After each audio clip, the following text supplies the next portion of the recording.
All right, we're live. Hangouts on air. Break the cage. Saturday morning, 9 o'clock Pacific time. We're going to do this every week. It just finally said live right now, so I'm going to say that again. Welcome to Break the Cage, Saturday mornings, 9 a.m. Pacific time. A way to start your weekend, a way to think about planning and starting the next week. Last week, we talked about expansion. I gave some specific discussion and talk about gratitude and a practice to begin to use gratitude as a lens for expansion, and about how looking at negative things becomes a lens through which we contract or shrink or reduce the power that we have.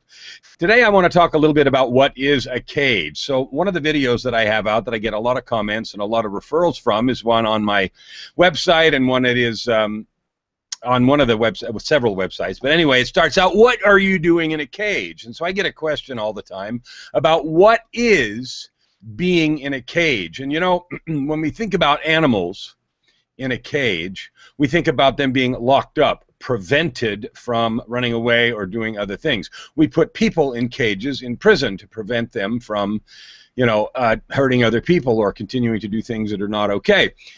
Sometimes cages are to protect animals, so we put birds in cages so the cats don't eat them, right? So a couple of things that we're going to do today. I'm going to talk for a little while, and then I'm going to respond to questions that are on the comment page.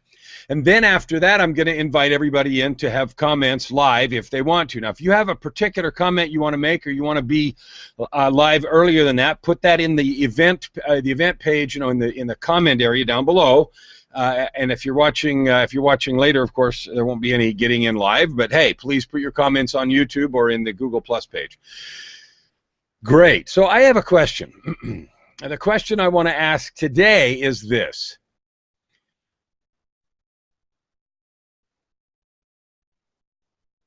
What does it mean to you to be in a cage? Usually that means to be without some kind of freedom, loss of freedom. So when we talk about freedom, sometimes we think that it means without constraint. So I want to talk about that for a minute, and I want to put freedom in the context of constraints, because constraints are actually what create power and creativity. So let's use a real obvious example. We have a constraint. It's called gravity. It structures everything we do. If we did not have the physical constraint of gravity, what would happen? Nothing that we put down would stay there. Nothing that we built would stay there. The slightest movement of the Earth in its orbit, the slightest breath of wind would dislodge whatever we're doing, not to mention, of course, the atmosphere wouldn't be here and we'd be all dead and everything else. But setting that aside, notionally, the constraint of gravity keeps us in a predictable environment in which we can operate. So the idea that freedom is somehow without constraint, or that breaking the cage is somehow total freedom to do whatever you want whenever you want, is not only nonsense, but it's also counterproductive to actually getting anything done and getting anything accomplished. So what I want you to do right now is anything that you did in the last week because of the last Hangout, any experience that you had about gratitude, about expansion, about getting the Vaseline or the fog off the lens with which you look at your life, lens of expansion versus lens of contraction, I want you to put that in the comments section right now and share any victory, share any progress, share any power that came into your life because you did that particular thing, how we talked about last week. Now today I want to talk about the constraints that we operate in order to be productive and make things happen that we want to have happen. We often talk about having the life or the lifestyle we want. Again, often we do it in the context of money. If I had all the money in the world, I could do whatever I wanted. And we view that somehow as the ultimate freedom. It is not. It is not, as evidenced by many people who have what could be perceived as all the money they wanted. They do nothing with it. They are certainly not happy. There are instances of both crime, suicide, and other things among the rich and the very rich, and even the moderately wealthy. And you hear stories, and perhaps know of personally people who are in rehab and full of places of unhappiness that have the issue of money completely off the table. So that constraint has nothing to do with either productivity or happiness. And I'm not saying it's fun to be poor, and I'm not saying it's fun to struggle from minute to minute to figure out where you're going to eat. But it is not proportional that the more money you have, the happier you are. There's a base layer of needs that need to be satisfied, and that is a constraint. So we're talking about like constraints of gravity. Having basic needs satisfied is a critical thing. You think about Maslow's hierarchy of needs. So if you are in a cage where you are struggling against basic constraints, no shelter, living outside, no food, that becomes the immediate need to break that cage, that set of boundaries.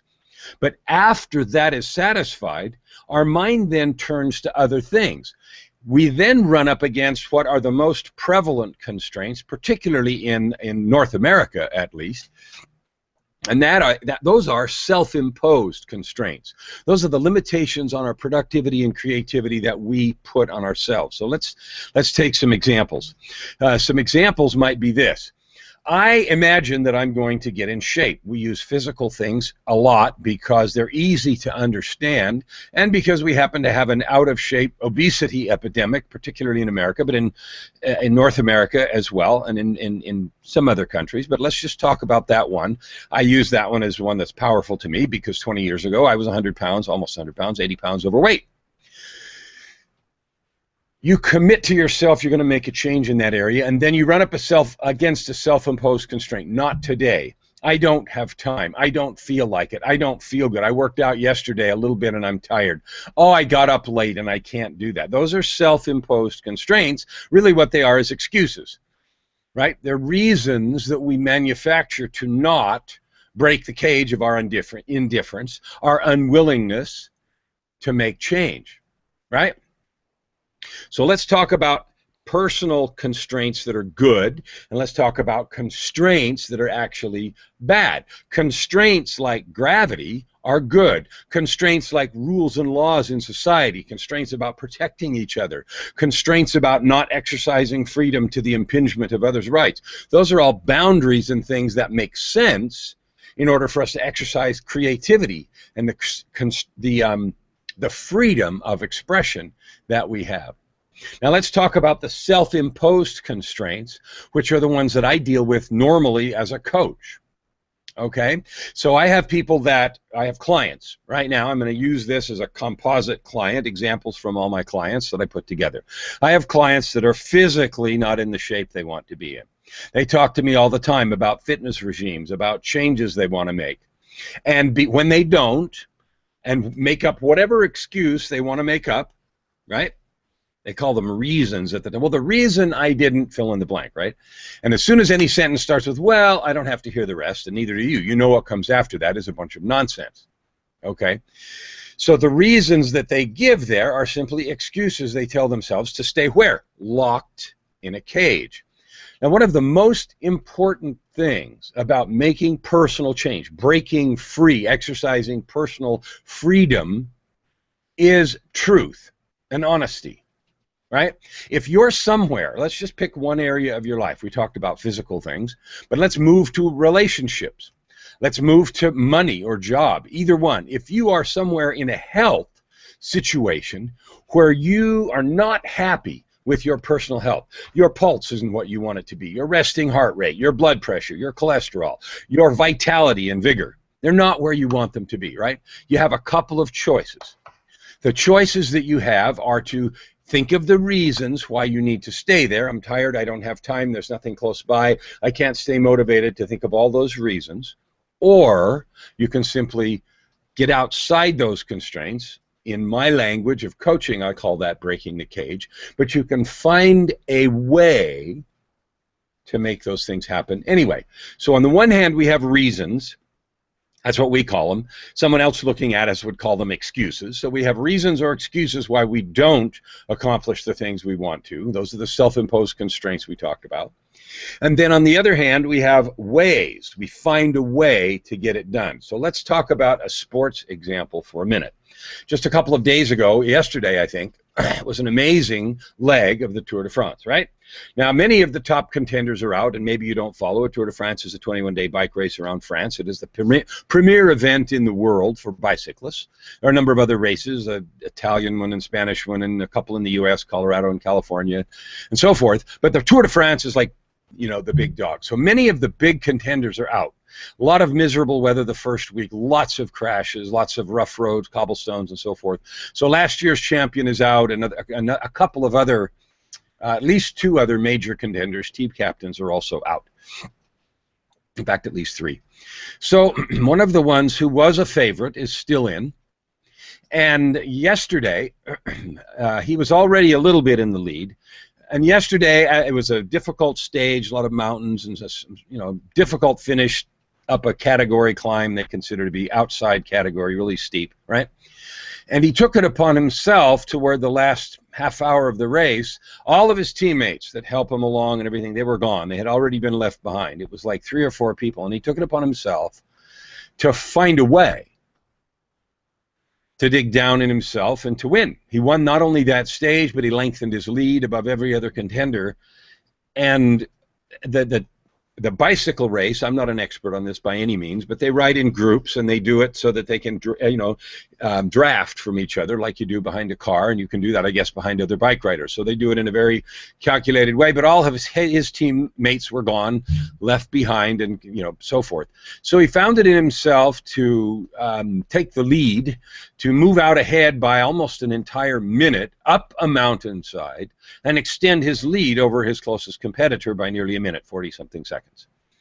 Now, that was a person who, at that moment, he found a way. He found a way without help.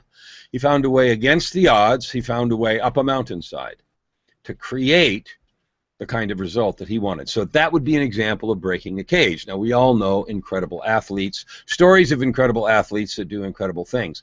We also know amazing people who overcome health or physical limitations or challenges, who get in the game of life and find a way to make a contribution, who find a way to make a difference, who find a way to give to those around them, who find a way to make life happier, better, and more joyous. I see our happiness queen, Elaine, has joined us as well. Welcome, Elaine. Those kind of people are ones that we look to. They break the cage. Now, you know, one of the things that's interesting is breaking the cage is not a one-time activity. So that very same bike racer yesterday is going to have another race today and tomorrow. And then I think Monday's a rest day, and then every day next week. You know, there's 7 or 8 or 9 stages left, right? They've done about a dozen or so. He's going to have to find it in himself to break his cage, the mental constraints, the I'm tired, the I already did this once, the I can't do this again, every day. He's going to have to show up in full power every day. Because if he doesn't, there's going to be somebody right behind him that will and take his place.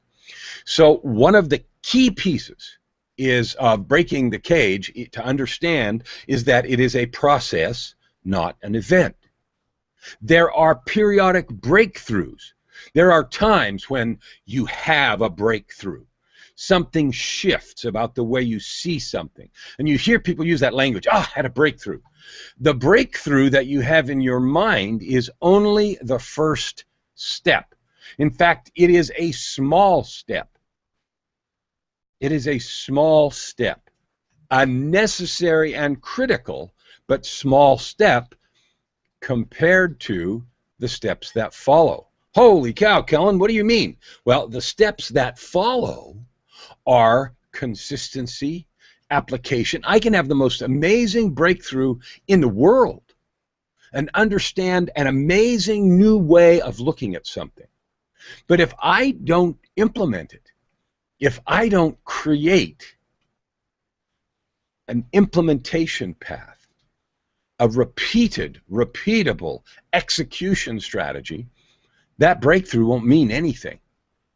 All right, so let's do another squishier example about a relationship. So let's say, and these are all real examples, as I said, from different clients. So let's say there's a person who's having struggles in their relationship, and they view their companion, their partner, as being constantly negative. So a suggestion that perhaps the perceived negativity is coming from I'll use me. So maybe I perceive my companion as negative, and that negativity is actually a projection of my fear.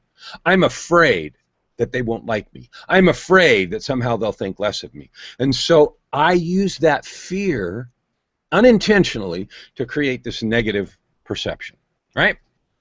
That's not hard to understand. You've seen people do that all the time. So then suddenly one day I have a breakthrough. The breakthrough is, wow, maybe they're not being negative. Maybe this is my own fear talking. Amazing breakthrough. Change of mind. I call those energetic paradigm shifts, right? You see something in a new way. So let's say that happens. Am I done? Because I suddenly realize that this might be not what I thought. It might be completely different. I'm not done. In fact, I just got started. I have now suddenly come to the place where I can make a difference. Before I had that breakthrough, I wasn't even in a place to change, to make a difference, to make something happen differently. Now that the breakthrough has come, and I perceive that there is another way, another option, another possibility, I have to then do some more work. What is the next thing I have to do? Well, I have to make a decision. When I hear something that I previously thought was negative, I have to take a minute, I have to take a break, a second, a time out, and say, is that really negative, or is that just me hearing it that way? Is that the filter I'm wearing? Or do they actually mean something negative? And then after you think that, then the decision is, wow, if that's the filter I'm wearing, how else could I hear that?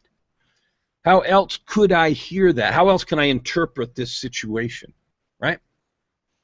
And then what am I going to do now that I have decided it could be something else, created an alternative interpretation?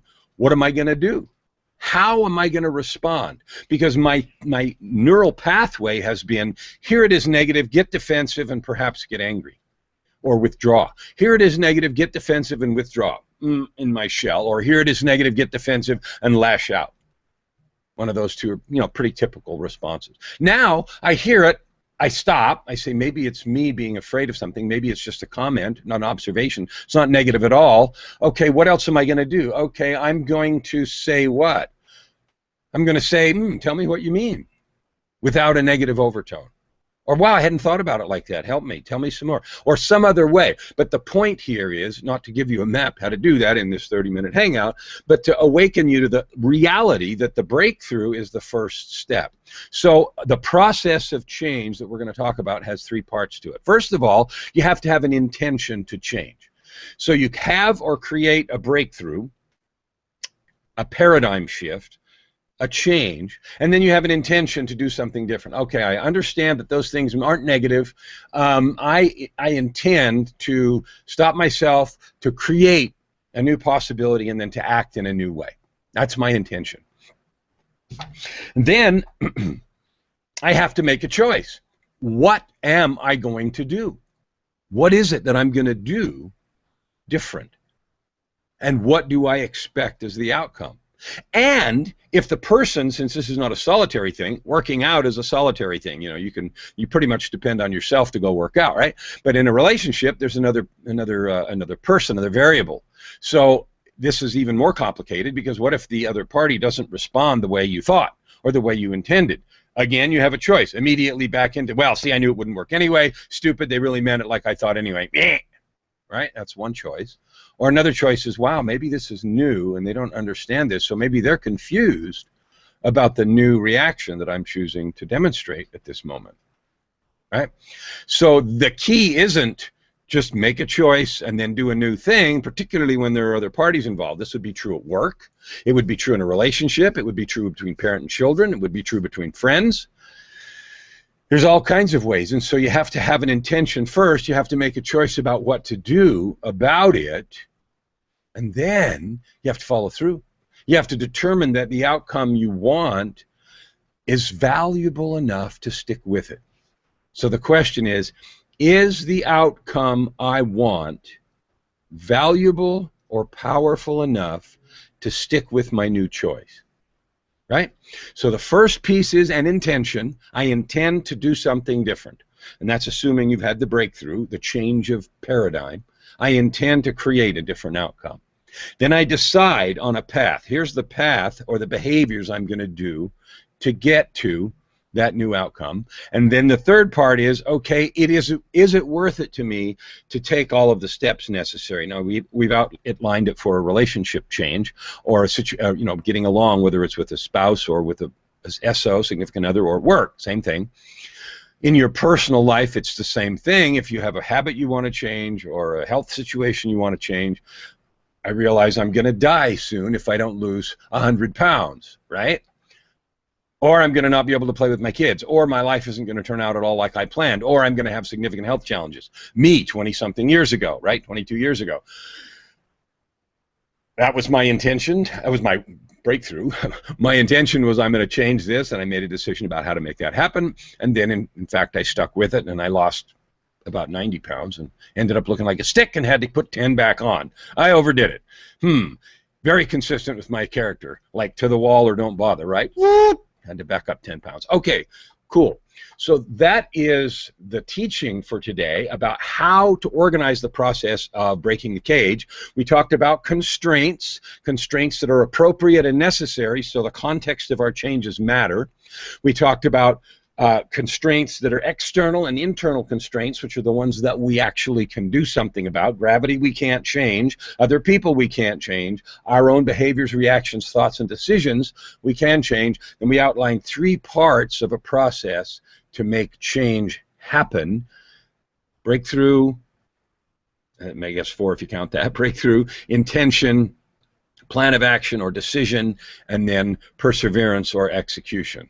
Those are the 3 pieces to make a change, to break any particular cage. The other thing we talked about is the requirement that making a change, or breaking the cage, as it were, is a process, not an event. You don't do it once. It has to happen like Vincenzo Nibali riding up the mountains in France. It has to happen every day for the next X days, or guess what?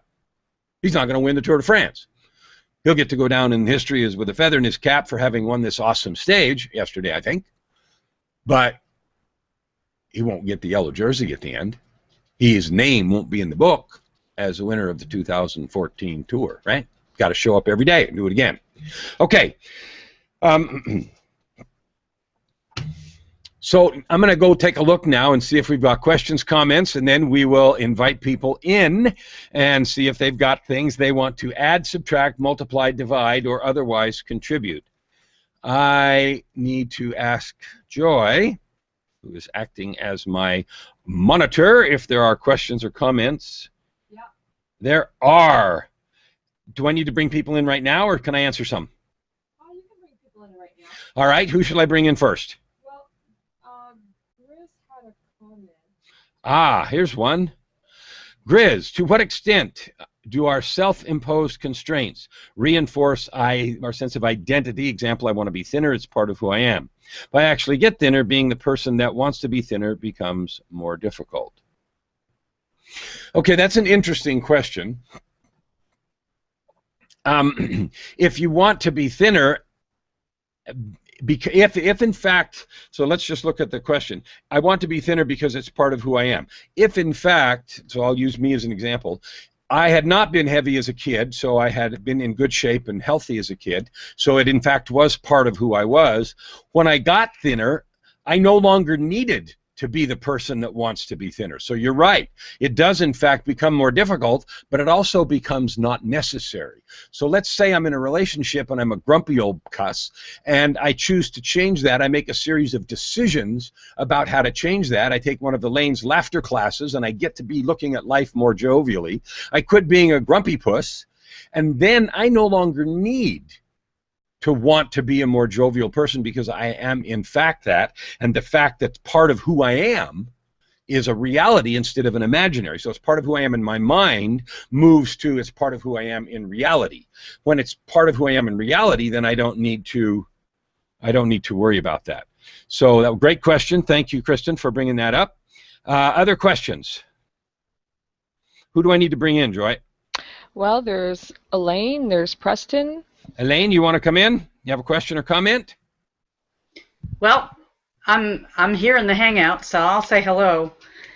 I just want to start out by saying I love the graphic that you have with Niagara Falls in back of you, because it suggests so much power and freshness And often we're unwilling to give up our own current frame of reference. So I love the falls because there's a part of me at this stage in my life where I just want to jump into the falls and revel in a sense of safety in knowing that I'm not really a body, I'm really vaster than that. So I just want to start out by saying. You muted yourself. Sorry. I just want to jump in by saying, and then you disappeared. So did you hear what I said about the Niagara Falls? Yeah, I heard everything except maybe the last 10 words. Okay. Well, I forgot the last 10 words, but that's okay. I just want to invite people to drink in the image of power that's right behind you. I think you chose it because you accept your own identity as one being powerful and authentic. So I appreciate that. Thank you very much for noticing. I was actually there yesterday and took that picture yesterday. So that picture was taken yesterday about noon or 1 o'clock. And when I got ready to do the Hangout today and thought, what can I put in the background that is demonstrative of both power, the ability to change, relentless execution, the water continues over time to create the path and at the same time provide power, electricity, beauty, and other kinds of things. So I chose it for all of the reasons that you said, and thank you for noticing. Great, and I'll make some other comments later on, but perfect. Thanks. So who else? Pop yourself in. Can you hear me now? I can hear you, Preston. Go ahead. No, I was just discussing this actually with my wife because we have two different personalities. Obviously, I've been an entrepreneur, and she says you are a true entrepreneur because if you do something and it doesn't work out, you get up the next day and do it all over again. And I guess I never really thought of that, and I was really happy we had the conversation because we've had a lot of stresses over the couple of, 23 years or 21 years we've been married because entrepreneurship is not the easiest path to go.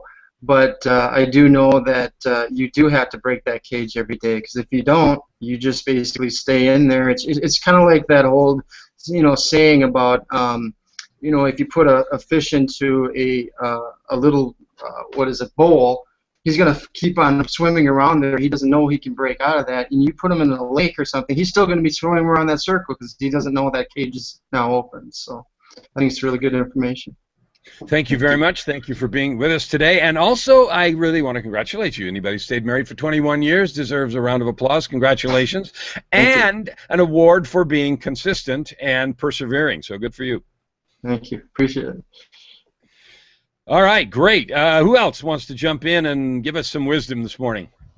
Christopher looks like he's anxious too. Christopher, get that baseball hat all tuned up and get all ready. Wait a minute. I'll just right now, a little bit of there. Maybe Snowshoe has some wisdom to share about being in a cage. Is nowhere to be found. So what we do is all the birds are outside on the balcony, and we keep Snowshoe in the cage. So if he breaks his cage, we're all in trouble.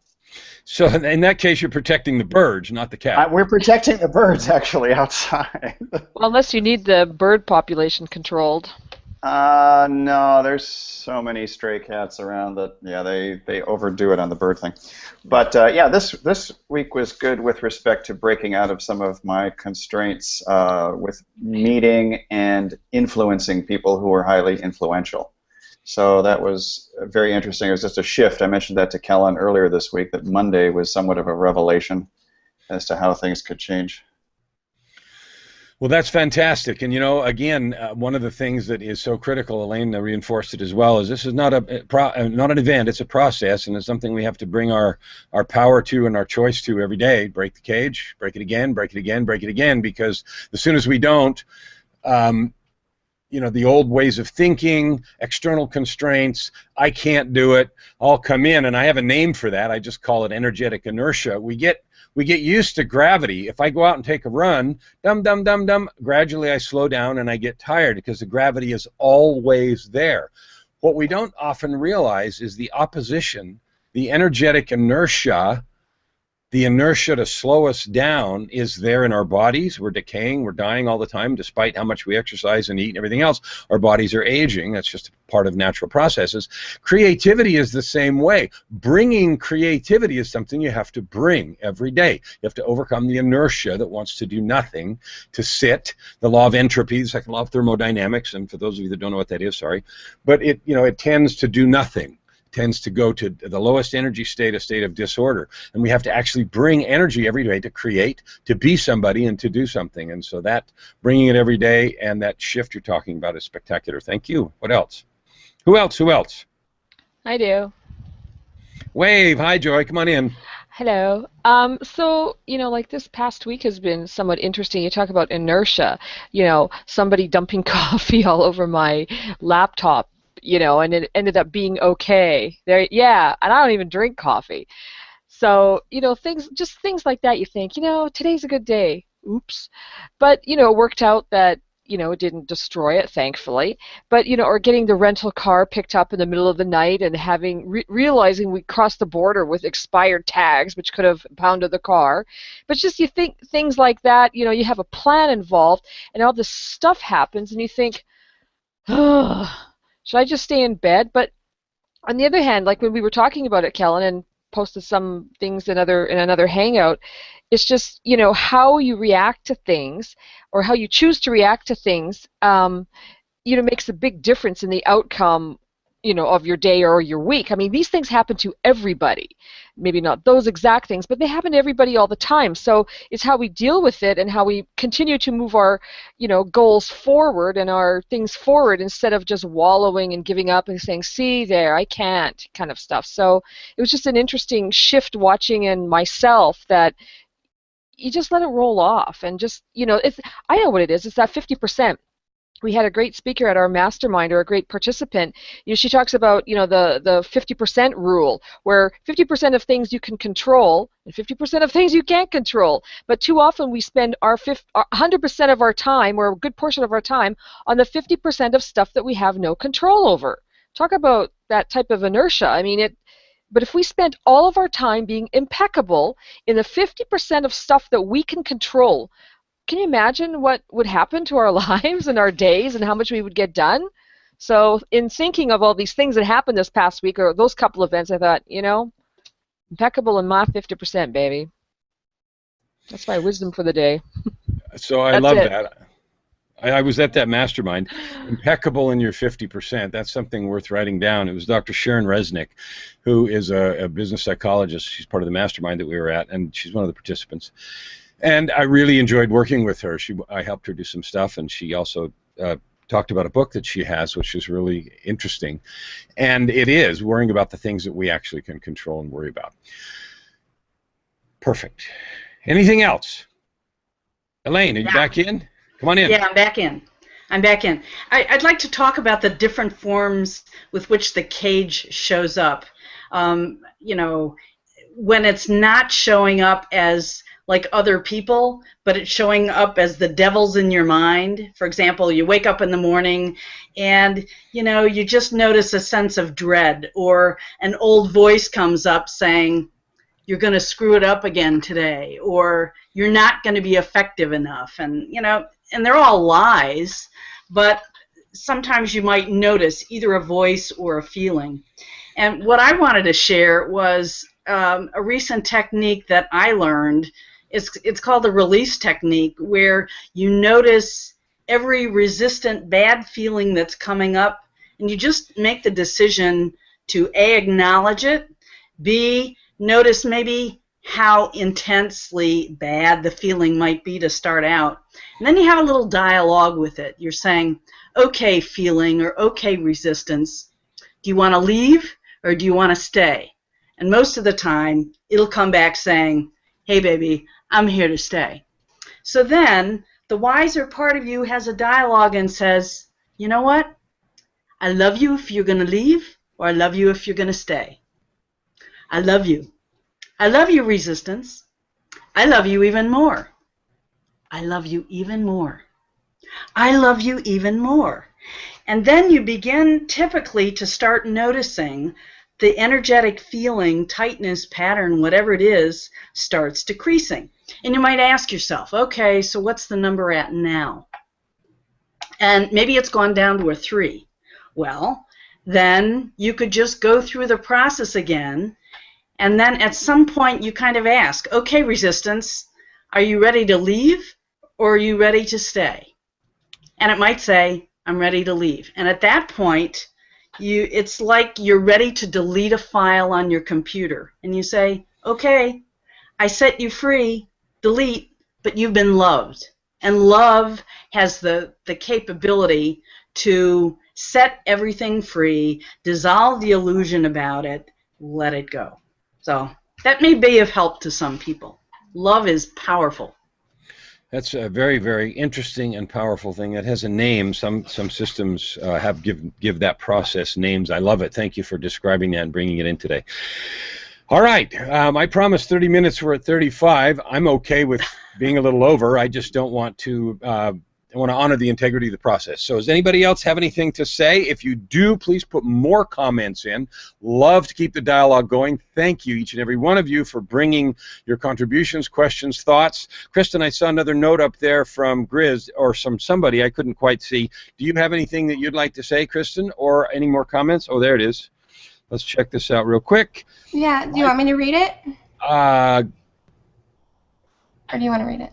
Life always gives us the opportunities to demonstrate our ability to overcome obstacles. A, I love the A. He knows that she's Canadian. Yippee.